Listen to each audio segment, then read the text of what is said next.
unfinished projects and maybe a tally in terms of the cost of these unfinished 13 billion. projects? And what happens then to the companies that were awarded those tenders to build these projects? Do we now just let that go, or what happens there? And just lastly, on the political killings task team, you spoke about having created a database after meeting with the minister. Was there an indication of how many individuals have been killed in the process? Thank you. Junior, and that's the area that I said to. I chair every quarter a meeting of infrastructure in our province. If you can see the report, you can see that government does not have capacity. And those that were relying on them to build roads, to build clinics, to build schools, they are taking advantage that government does not have capacity.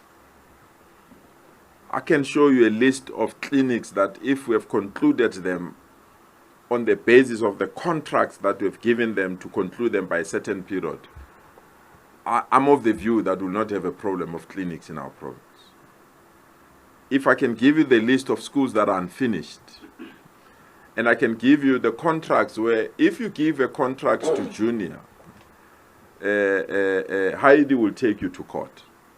And we spent time in court to say, should we give it to Junior or to give it? Whereas society does not have water. So we met, we received these reports. Personally, I felt that it's unjustifiable that the state does not have capacity even to fix. I mean, now with G20, you see a traffic sign, stop sign. That stop sign is about to fall. To get somebody to fix it, we must go on a tender to come and just tender, or a school that need to be painted. You can't paint that school because the state does not have capacity. So now, the Nasi iSpani now is about building capacity for that state. So that if we need plumbing, bricklaying, we don't have to go on a tender. The same budget, it's 13 billion rands of unfinished projects. Just tell me 13 billion rands. Old age centers that have been built, left unattended. Driving licenses centers that have been built, left unattended. And you feel that the state must now be at the mercy of tenderers. But besides the tenderers themselves, they're either threatening our officials, killing each other, whistleblowers reports stand unresolved. I'm of the strong view. Time has arrived that you build that capacity within the state. And you can't have unemployment that is so high, but you are training centers called schools. During December, during September holidays, they're standing empty. Teachers that are going through difficulties of high price of electricity are complaining that their salaries are not enough. So if you train these people and pay the teachers to get extra money, you'll have the capacity because these training centers are there. This is our schools. This is our teachers. They've got all these technical schools. They've got all these facilities to train the unemployed. So that's the angle that we've taken. But obviously, such an intervention will attract, as I say, people, ID said, we have not paid other people before. So people will use something to say, no, this thing is either electioneering, when they forget that I was elected last year. So I can't electioneer because I was just elected last year. We just have to continue to do the commitment to build the capacity of the state. The political killings, the numbers are shocking. They're still trickling in. We have to extend it even to 2010 and say, let's start at 2010. There are those that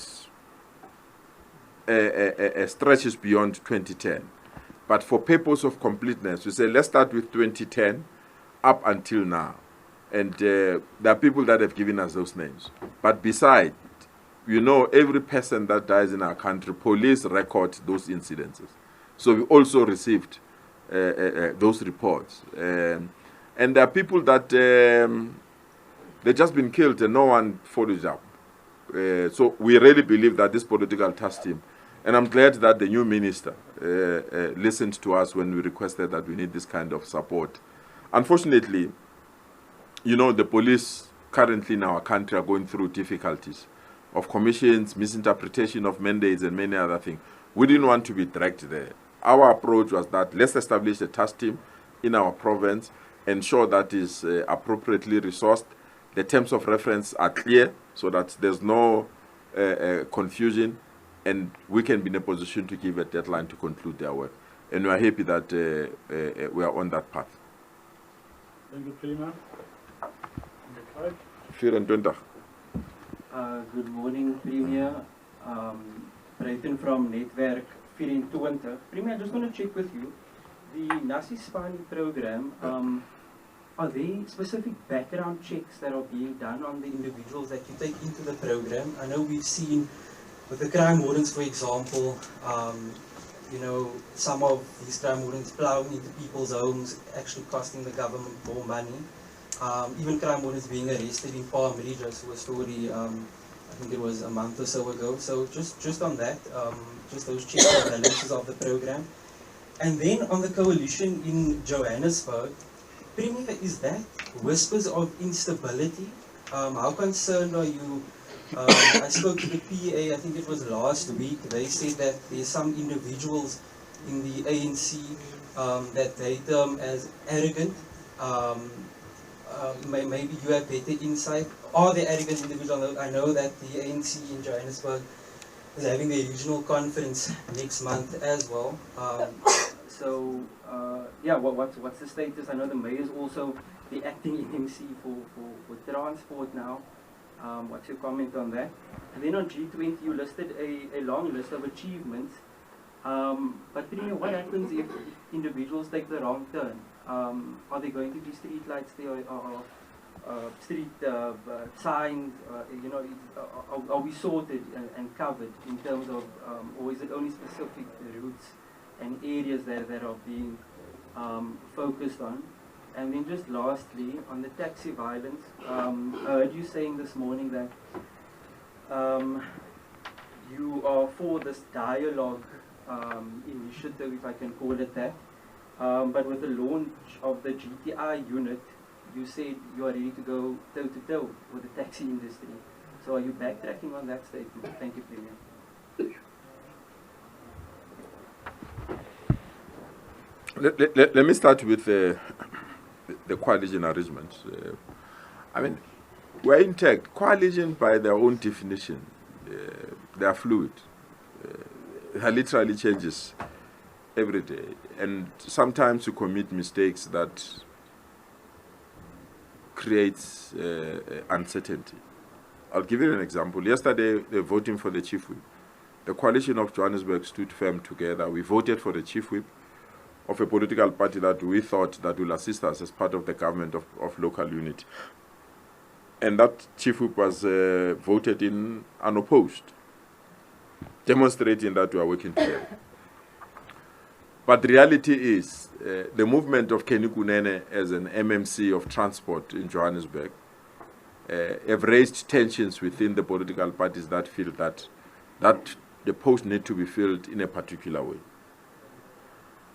And as the ANC, our biggest challenge, someone said this, I'm not sure it's correct, that the ANC is in a polygamous relationship with these political parties.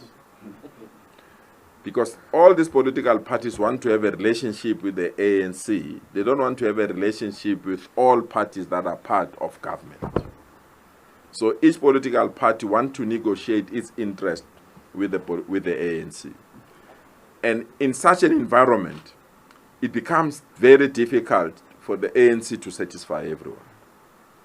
So currently there is an issue of filling of the MMC transport that is now in the public domain. But the ANC is managing it by meeting with all the relevant political parties. As indicated, we're going to meet with the PA, we're going to meet with Action SA. And I've been mandated by the political party to have talks with those political parties. But we sometimes make silly mistakes that after that you ask yourself, why did we do that? I will give you. Action SA voted for us for the issue of the chief whip in Johannesburg.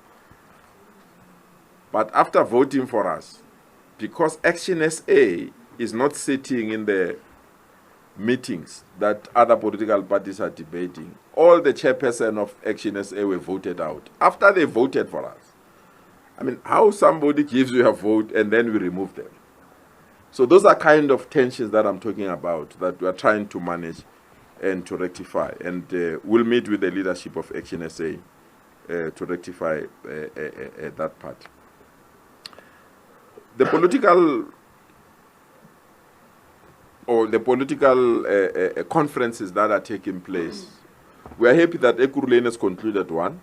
We are assisting Johannesburg. Indeed, conferences by their own definition, they bring tension within a government. So some of the challenges that we are facing might be related to, but I'm of the strong view that with the success of Ekurhuleni, Johannesburg will follow, will then go to the West End, and then the Tshwane will be the last to go to conference. But instruction has been issued that we need to conclude this conference the latest by November. So we remain hopeful that we'll meet that deadline. In terms of G20, our argument is that G20 is propelling us to restore social infrastructure in our province, across, not only, and I've seen people saying that we are fixing only G20 related routes.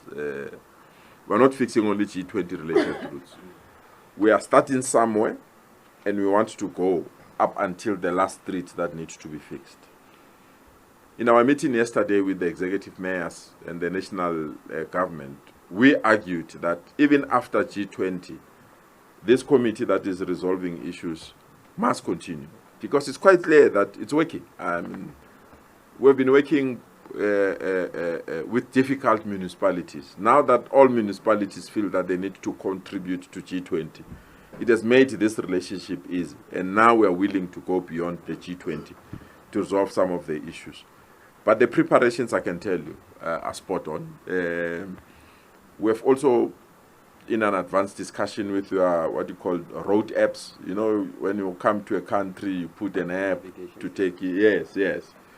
To say there are certain areas we have to protect our visitors. We have no choice. So that those particular areas, we must not use the roads that will ensure that some of the visitors get lost to those areas and create problems. But the signage is spot on. I mean, you will see Nasrec, for example, will change from being Nasrec to be Johannesburg Expo for this purpose. And the road signs will deal with the areas. There are 4 critical areas that we need to ensure that the signage to those areas and the signage outside those areas are key. Naturally, is the airport, Rosebank, Sentin, and Nasrec. These are the areas that we have to ensure that there's proper signage, because people will utilize those particular routes to go to the G20. But thus far, which is something that South Africans are missing, I don't know about Gauteng, countrywide. As Gauteng alone, we've already hosted not less than 17 G20 sessions. The biggest one being today, the business G20. That is going to also hand over their report to Minister Lamola. So we've been having all these G20 meetings. So we're not only doing it for the heads of states, but we've been doing it to accommodate also these meetings that have been sitting. And that's why we have not seen serious problems. Well, the Nasi iSpani, in terms of issues of payments and issues of wardens, my frustrations with the wardens is that if I have to train them, I'm training them for a specific mandate. But currently, there is a mandate questioning that has developed, including the request by the public protector on this matter. So until we know we are training them for what, incidents that you are saying are happening, will happen, because we have not trained them at the highest level of the responsibilities that we want to give them. But where we are, the current Nasi iSpani, we've put a special team for vetting, which we do so that we know these are South Africans. We know they're not double dipping, they're not part of another program that will. ensure that their ID numbers are correct and all those things. So we have all those things, and the team is working on to ensure that we don't. I don't want to go toe to toe with the taxi industry, but I'm not going to surrender to criminality. I also don't want to go fire by fire with the taxi industry. We are not in the business of fighting. We're in the business of building. But we can't tolerate people that think that they can threaten government. And to be quite frank, the associations that we are working with, MECZ meets with them every Friday. Those associations are very cooperative. I've been in many meetings with those associations. So our attitude is to resolve issues through negotiations, but where we believe that the state is overstretched, obviously, we have to strengthen the capacity of the state to respond appropriately on those matters. Thanks. Thank you, Premier. I'm told there's one last question. I also have one last question. The first round. In the first round. Elijah, we have invited people. You can't limit them. Allow them. Yeah. Allow them. It's a new question. Let's go, then we'll go back to the people. Yeah, allow them, Elijah. Good morning. My name is Steven Safi from Nasi. Two questions. The first to you is regarding the road infrastructure.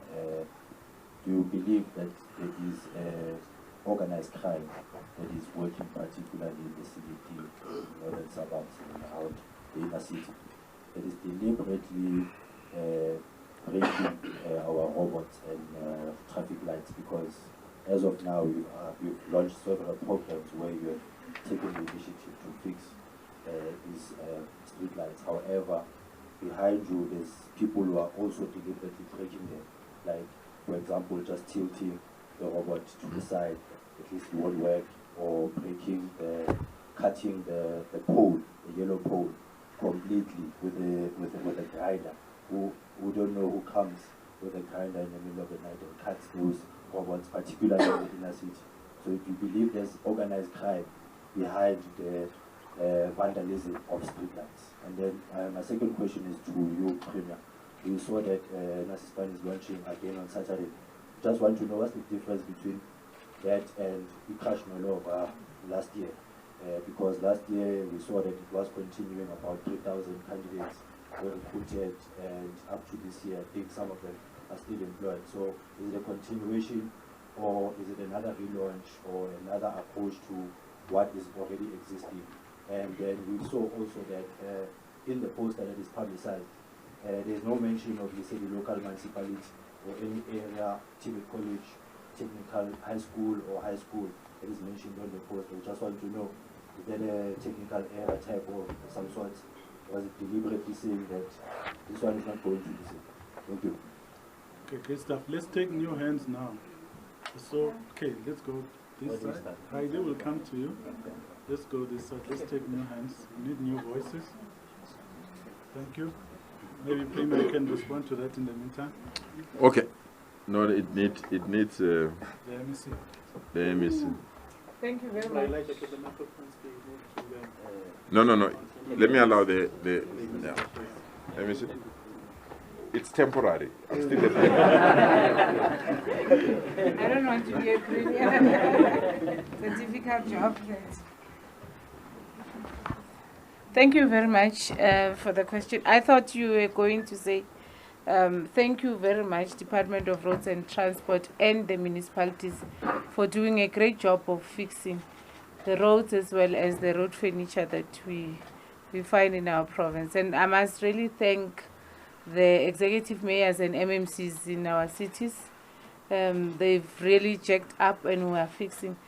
There's that suspicion that there's perhaps a syndicate that is working on stealing and vandalizing our infrastructure. And the Premier has established a unit that deals with on law enforcement and that deals with investigations on infrastructure vandalism in our province. And we are also beneficiaries of that work as roads and transport because we are mostly affected. They still copper. Just yesterday we were getting a report from SABC that there's cases that are opened to assist us, not only us as a province, but also national entities like ESCOM are also affected. So we're doing our best to track and follow the infrastructure. That is money of the public that needs to be followed. And perhaps if you have information on that, please share with us so that we're able to deal with the syndicates if really it's true they are there. The other issue is the metal scrap yards that we have, which needs to be regulated, and law enforcement in our province, including national entities, are working on that to assist us. So it's work in progress, and surely we'll get there. We're also looking at alternatives to copper, and CSIR has been modeling and remodeling on our behalf on what is the alternative technology that we can use for all the road furniture. Road furniture is guardrail. I think you see them. They're always broken. Road furniture is stop sign. Road furniture is traffic lights, street lights.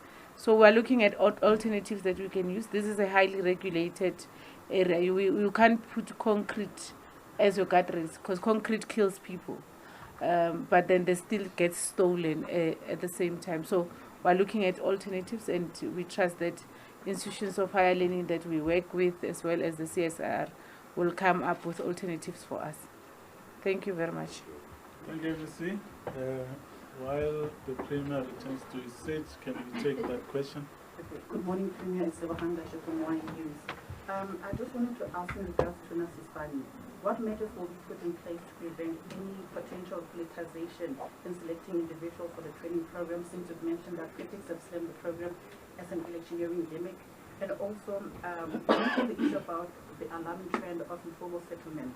Of the 400 informal settlements that the province has identified, how many are going to be demolished and how many are going to be relocated?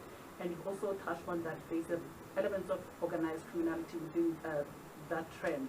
How far are you with that? Has an investigation been launched to probe such allegations? Okay, great stuff. Yeah. I prefer to take them on, if you don't mind. All right, let's proceed. Yeah. Lebwam,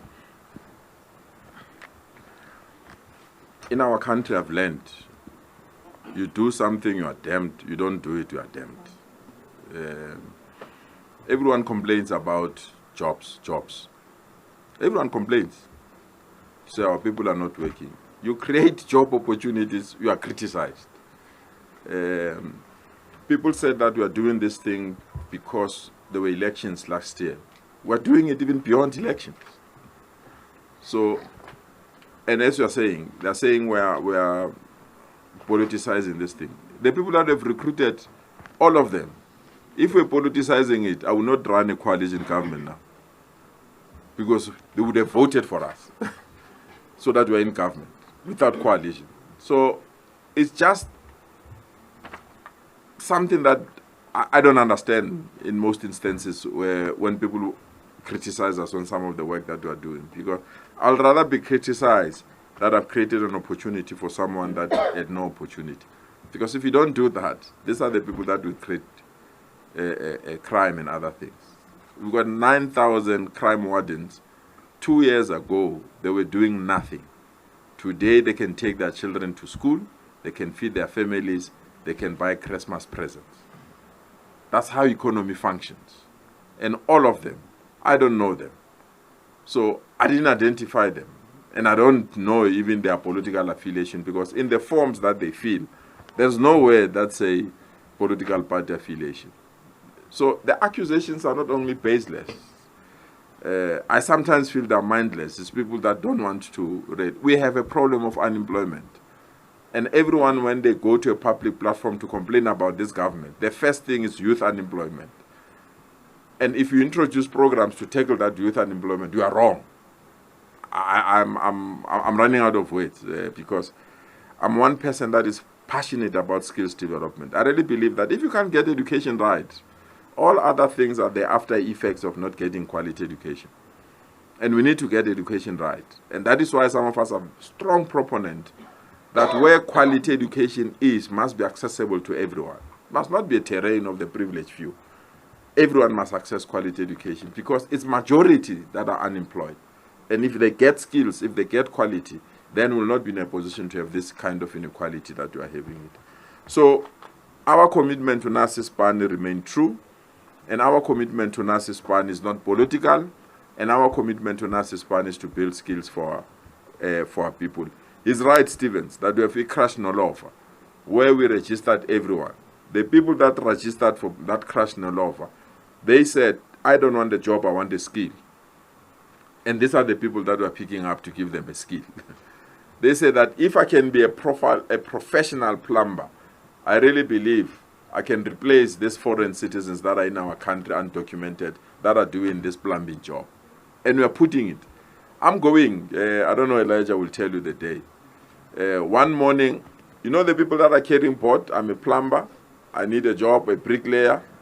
For this kind of iSpani Stevens, I'm not going to recruit somebody that is on a computer somewhere. I'm going street by street. People that are standing outside your estates with boards, I'm recruiting them for this iSpani program. These are the people that are sitting in the sun. They've been there looking for a job. No one was listening to them. I'm going to recruit them to come and build the capacity of the state. Unfortunately, they have to be South Africans. This is the recruitment that I'm going. Anyone that you see on the corner of your street in the morning with a board, I'm a bricklayer, I'm a something, I'm going through the communication team on a recruitment in a bus. I'm taking them, all of them, in a bus. We are taking them back to our schools to be retrained, to check their capabilities. And these are the people that are going to fix incomplete buildings of government. And that's job creation. So you can't have people that have skills that are unemployed and have unfinished projects of government. You take them, just paint, refresh them, deploy them, and pay them rather than tender us to finish the projects that they need to finish. And that's the approach that you are taking. But as you said, Lebohang, I'll be accused of politicization or electioneering. And I'm not in that mood. I'm in a mood of working and to ensure that we deal with unemployment. We're just questioning those people that are starting to put up new informal settlement. There's a new informal settlement that was put over the weekend in Enadale. Over the weekend. And it's clear, the pattern is clear. Identify if that government is, that land owned by government, go there, send fewer people. After 72 hours, because we've not been evicted, call everyone that need land to go and occupy that land. We are tired as government now.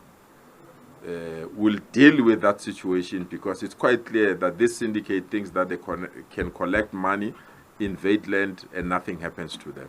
If we have to meet in court, we'll meet in court. But we are going to destroy those informal settlements. We can't, because immediately after that informal settlement is established, what do people need?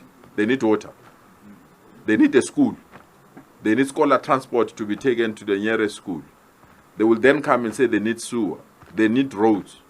And we don't have, so we have to move money from those that are obedient to satisfy those that are disobedient because they can close roads or they can go on a public platform and insult us. Those days are over.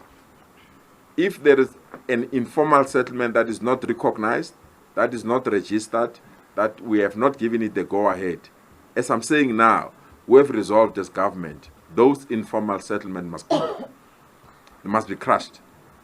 And we'll try to persuade the affected people to do it voluntarily and engage government. If they don't want to do voluntarily and engage government, we have no choice. But the sad part is that majority of this new informal settlements is people that are not documented in our country. That's the sad part. Who think that they can challenge this government on the basis that they can just invade land and then establish that informal settlement without authorization, and thereafter come and blame government that they don't have water. We're not going to allow that. We've been abused, it's enough. We're going to be firm. So when we hear stories from now on, and I said to the team, we are going to dismantle this informal settlement at 2 a.m. I said it to the team. I don't want anyone during the day at 2 a.m. Because I think the patience of this government and the patience of our people in our country and the accommodative nature of us to ensure that we work within the human rights limitations is being abused and taken advantage of.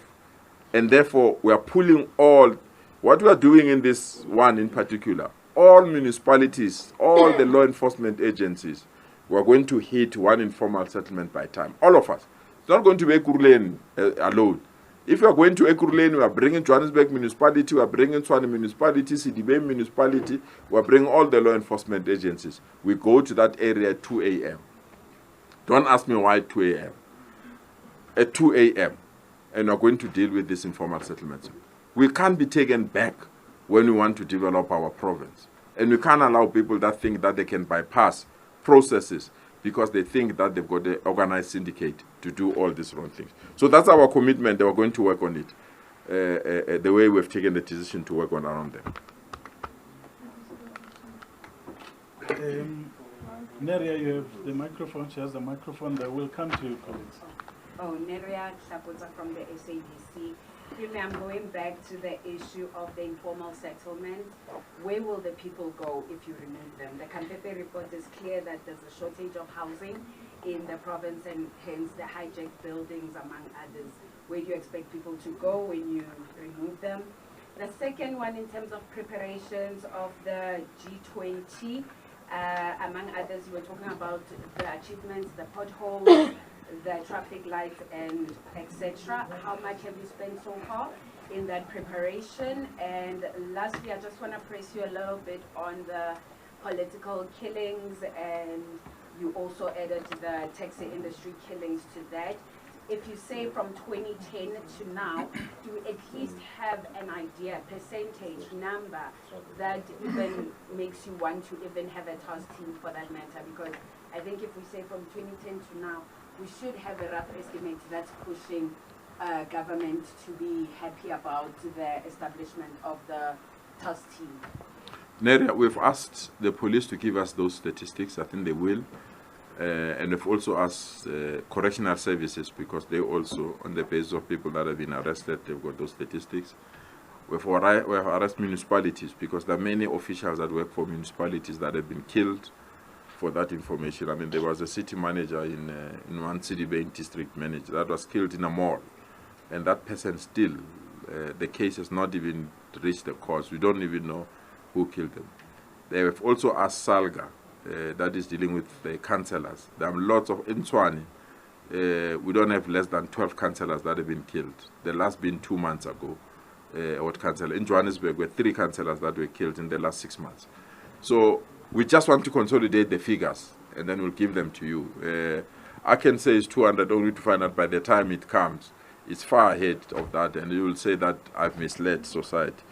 So I don't want to, but the numbers are huge, I must be honest. And they can't be cold cases. And that's the reason why we feel that we need to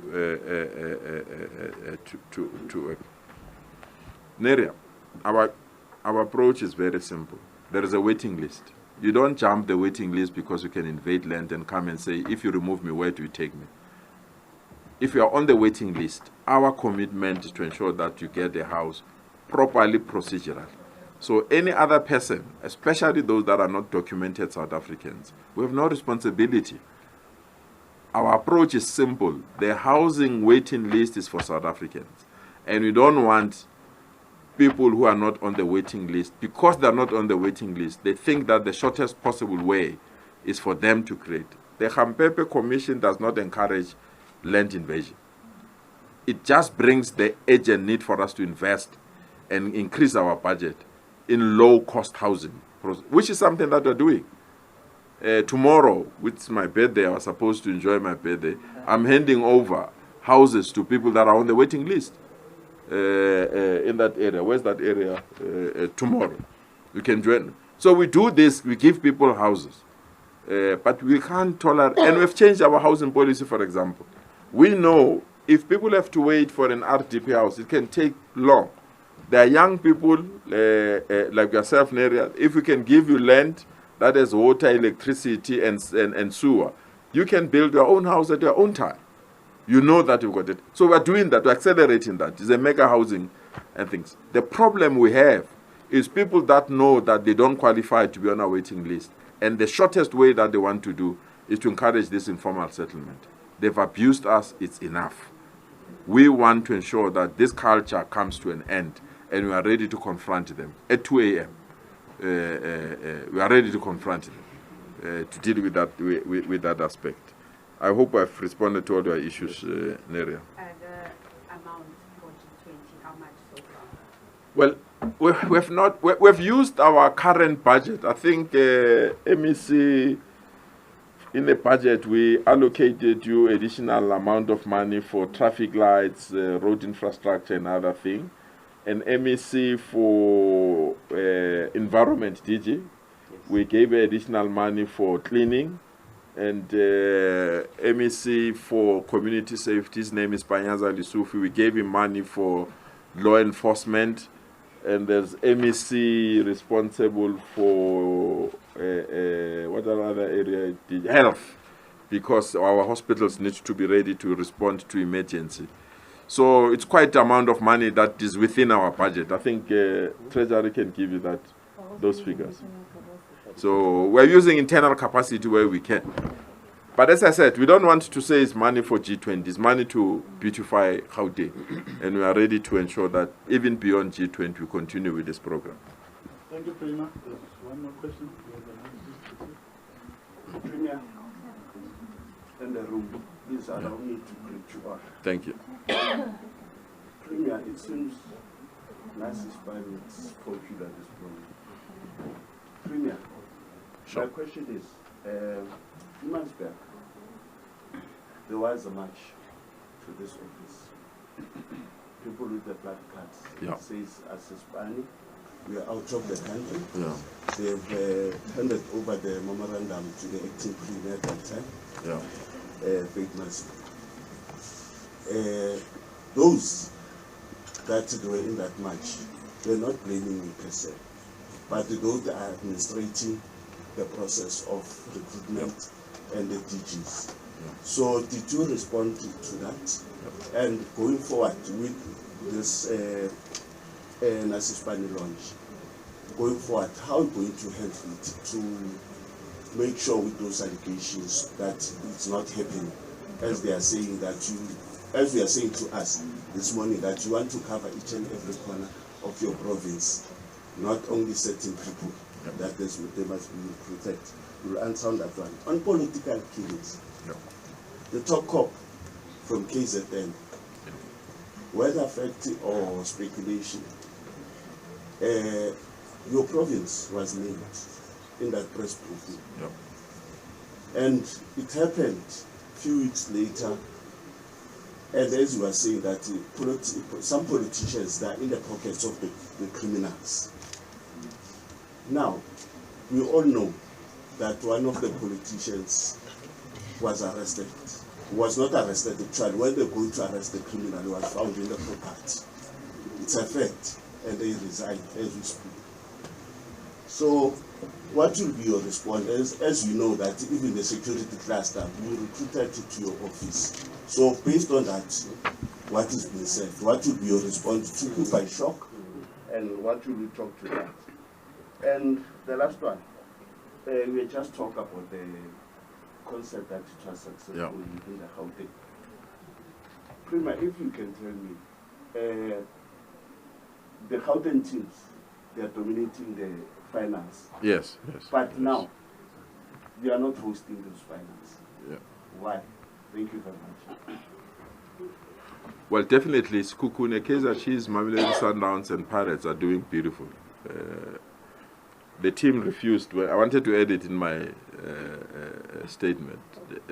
They were not happy. They say I must remove. I don't know why, but I assume it's because they support various teams, so they didn't want to. They're doing very well, I must be honest. And we're proud as Gauteng. These are Gauteng teams, even though they've got a national footprint. And we bid for these finals. So Mbombela won. Last time it was KZN. Our 10 will come. So we don't mind. But we are hosting the biggest, and all of you have not internalized this. We are hosting the biggest golf tournament in the entire world. It's called Live Golf. Just Google Live Golf. 54 most talented golfers will be in Gauteng during the month of March 2026. I attended the golf because we announced in London. We went there to receive the announcement that Gauteng is going to host. When we were there were 8,000 participants of that tournament. As I'm speaking to you now, we have sold 46,000 tickets already. So it was 8,000 there. We are on 46,000, and we are almost 9 months before that tournament. So I can't go and squabble about. You get my point. So it's fine that Mbombela is hosting the final. I'm excited that it's sold out. I will be there cheering a Gauteng team. But in reality, we are hosting the biggest global tournament or two global events, the G20 and Leaf Golf. And we are at an advanced stage with those that we are lobbying to have F1 Formula coming to Gauteng. So I don't want to underestimate some tournaments, but I can't have all of them. Let's concentrate on those that are bringing big money. Those that are bringing real money. And we're excited that the G20 are bringing real money, and Leaf Golf is going to bring real money and create jobs, Heidi, that are needed, not short-term jobs, real jobs that are needed. So I'm really happy that Mbombela is hosting. I'm also encouraged as well. I'm going there as well. Free State is hosting Bafana. In terms of the World Cup qualifiers. Next week, Tuesday, is a big one. And I respect the decision of SAFA to take it out of Gauteng to Mbombela, to Free State. Just imagine Nigeria playing South Africa at FNB Stadium. The attendance will be how attend. So some of these things we must accept that it's reality, and therefore will not.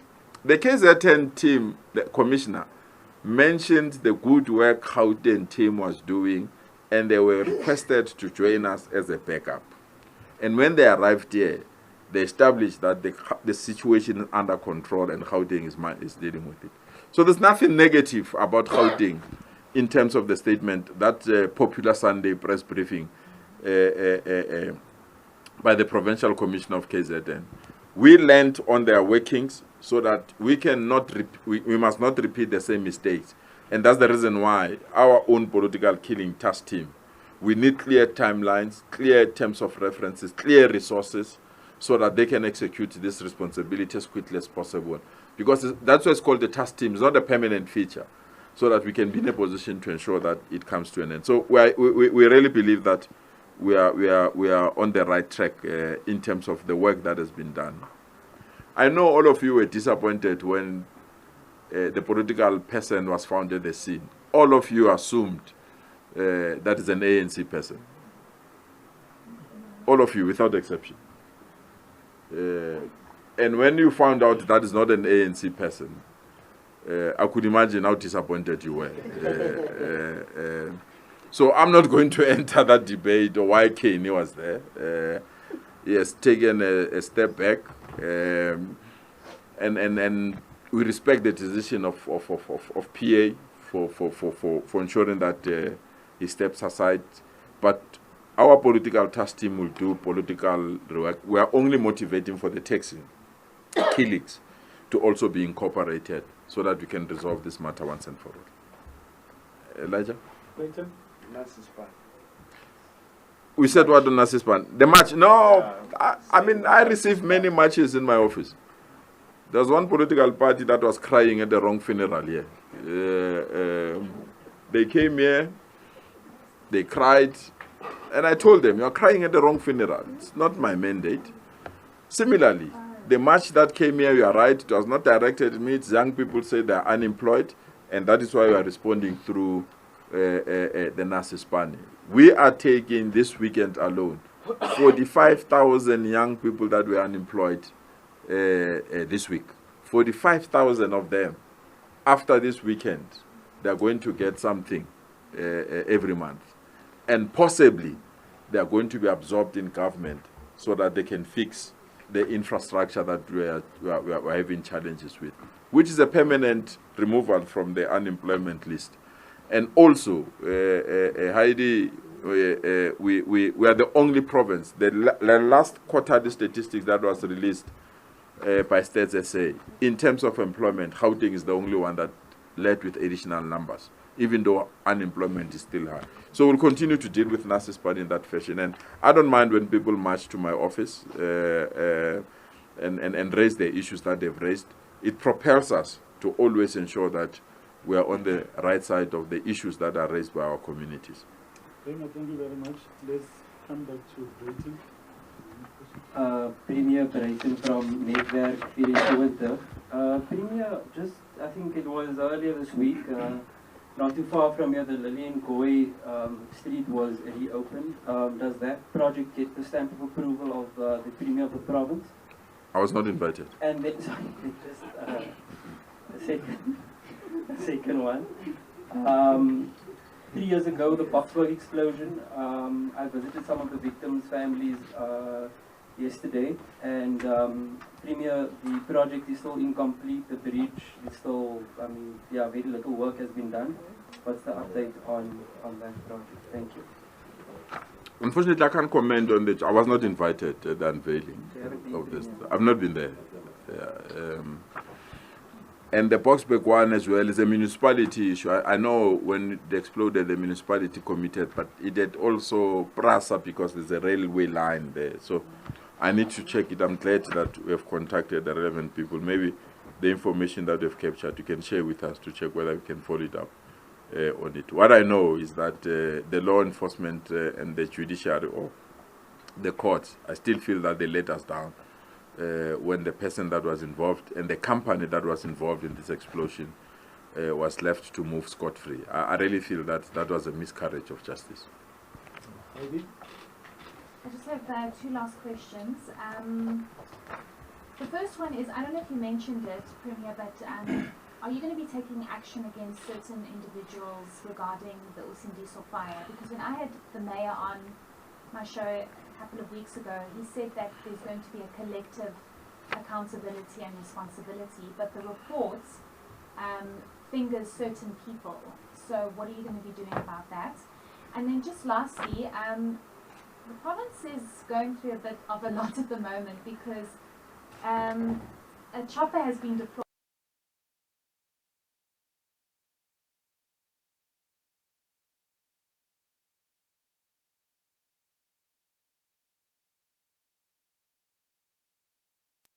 because they don't have water, and police have obviously tried to intervene.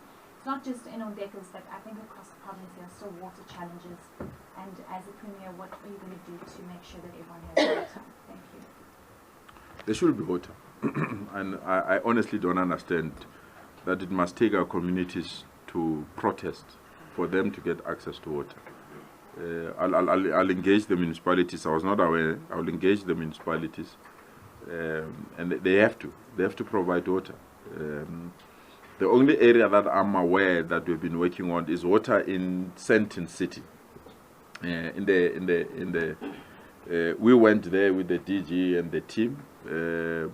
We got a commitment that is it end of August, DG of September, that the infrastructure there will be fixed, because we can't have the middle of Sentin without water. It does not justify that there must be no water in other communities, but it really creates problems. My only, and I'll be frank with you, Heidi, if there are challenges of water, I don't understand, and I emphasize this point. Municipalities explain and indicate what that. Our people can understand if they are either a bus pipe or, but if you keep quiet, and it's only when they occupy the streets that you want to respond to their issues, it's very, very unfortunate. I think we need to pass that stage. That our communication network must be geared up so that our communities know when, and I always utilize the issue of load shedding. All of us were angry about load shedding, But the best thing that load shedding did was to give you timetables. You knew that between this period and this period, I will not have electricity. I will either sleep at somebody's place or I will go and get an alternative energy. We have to take that lesson within the water industry. And I really feel that we're missing that particular point.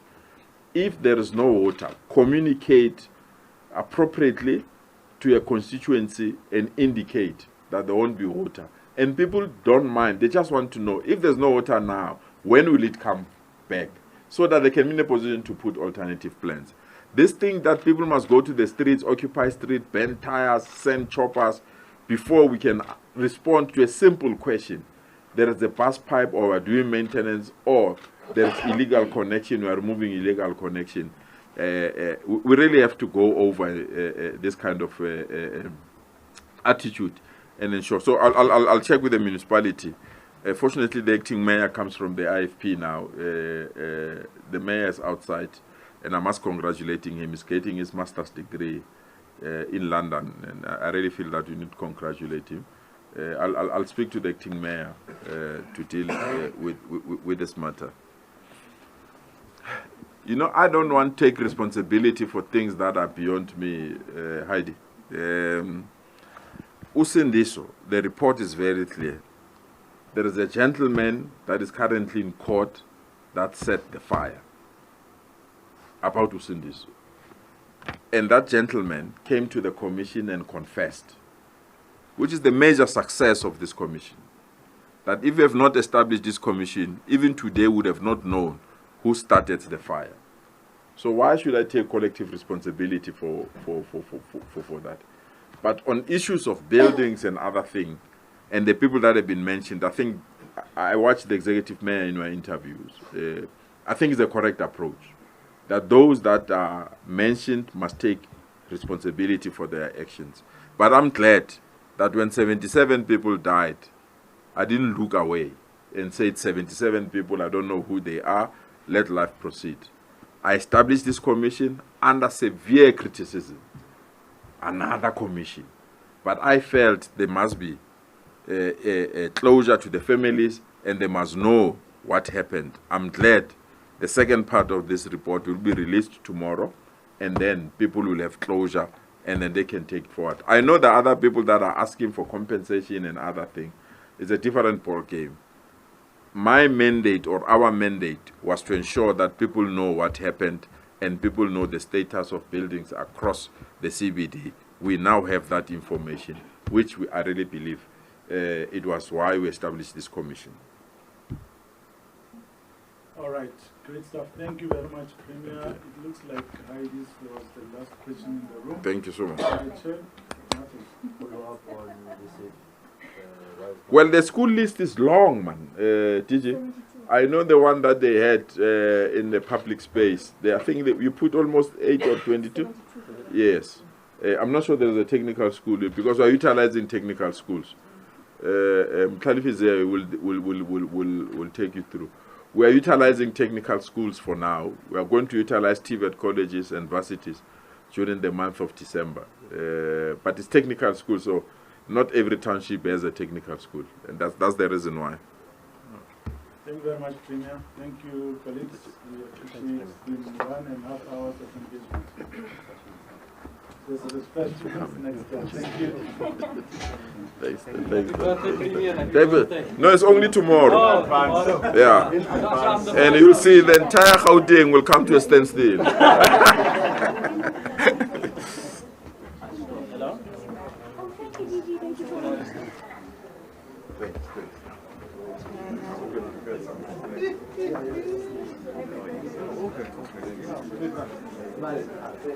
Very